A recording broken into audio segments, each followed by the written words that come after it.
سید عالم صلی اللہ علیہ وآلہ وسلم کی جو ولادت بسعادت ہے وہ مشہور ہے کہ 12 ربیع الاول، اسی لیے 12 ربیع الاول کو بالخصوص ایک مخصوص کر کے انداز میں حضور سید عالم صلی اللہ علیہ وسلم کی آمد کی خوشی مختلف طرز میں منائی جاتی ہے، جو کہ بالکل درست ہے۔ اور فرمایا وَجَعَلَكُمْ مُلُوكًا، اور اللہ نے تمہیں بادشاہت دی۔ اس سے علماء مختلف انداز اقوال بیان کرتے ہیں۔ ایک تو یہ ہے کہ فرعون کی ہلاکت کے بعد اللہ نے اس کی جو سلطنت تھی اس کا وارث بنایا تھا بنی اسرائیل کو،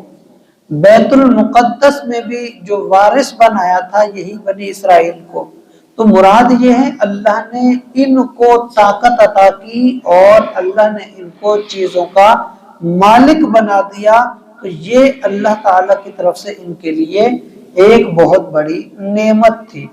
اور فرمایا وَآتَاكُمْ مَا لَمْ يُؤْتِ أَحَدًا مِنَ الْعَالَمِينَ، اور تمہیں بہت کچھ ایسا عطا کیا جو دوسروں کو نہیں ملا۔ اس سے مراد جیسا کہ منّا وسلویٰ جو ان کے لیے آسمان سے دسترخوان اترا، اسی طرح سے سمندر کے اندر انہی کی خواہش پر رستے بنائے گئے، اسی طرح سے ایک پتھر سے وہ جو حضرت موسیٰ علیہ السلام نے عصا مبارک مار کے 12 پانی کے چشمے جاری کیے تھے وہ بھی انہی کے لیے خاص تھا، اس سے پہلے کسی کے لیے یہ چیز نہیں تھی۔ بنی اسرائیل میں یہ بھی ہوتا تھا کہ جب کوئی بچہ پیدا ہوتا تھا اس کا لباس ہوتا تھا تو وہ اسی کے ساتھ ساتھ بڑا ہوتا رہتا تھا، اور جب وہ فوت ہوتا تھا یعنی یہ حساب نہیں ہوتا تھا کہ کپڑے آگے پیچھے یہ وہ ایک قدرت کا نظام تھا۔ بنی اسرائیل کو جب کھانا عطا کیا گیا تھا تو ان کو کہا گیا تھا کہ آپ اپنے لیے بچا کے نہ رکھنا، اللہ تعالیٰ آپ کو عطا کرے گا۔ تو اس وقت تک یہ نظام ہوتا تھا کہ کھانا خراب بھی نہیں ہوتا تھا،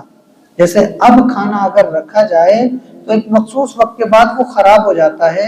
اس وقت میں ایسا نہیں ہوتا تھا۔ بہت ساری ایسی نعمتیں ہیں جو ان کو ملی، اس کے علاوہ کسی کو نہیں ملی، تو یہ اللہ تعالیٰ نے ان کا بھی یہاں پر تذکرہ کیا۔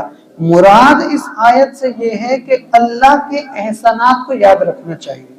اللہ کے احسانات کا تذکرہ کرنا چاہیے، اللہ کی عطاؤں، اس کی رحمتوں، اس کی عنایتوں کو ہمیشہ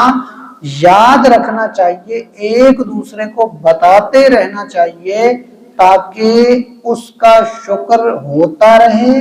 اور اس کا تذکرہ ہمارے درمیان میں باقی رہے، تاکہ ہم اس کی رضا کے مطابق عمل کر سکیں، کام کر سکیں، اس کی خوشنودی کے لیے اپنے آپ کو وقف کر سکیں۔ اللہ تعالیٰ سے دعا ہے اللہ تعالیٰ ہمیں قرآن کریم کی تعلیمات کے مطابق اپنے عقائد کی، اپنے اعمال کی